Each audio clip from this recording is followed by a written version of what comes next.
Pessoal, bom dia. Vamos começar a nossa segunda-feira, nossa semana. E hoje a gente vai falar um pouquinho sobre suspensão, principalmente do veículo Ford Focus. Então, Ford Focus hoje aqui no elevador, ano 2016, estamos fazendo também uma manutenção de suspensão dianteira. O cara tá com muito barulho na suspensão dianteira.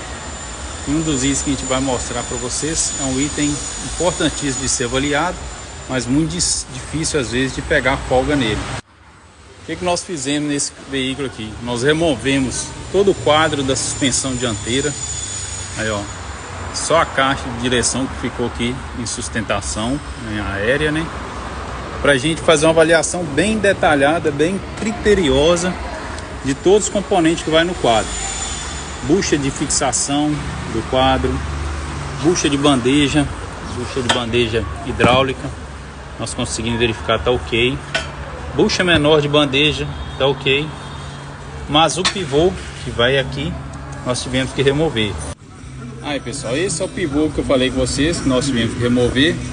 Totalmente folgado, né? Essa folga é muito difícil de ver ele com o quadro montado no lugar.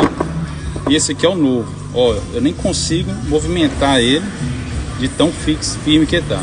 E uma dica, a VMAC é melhor nesse carro.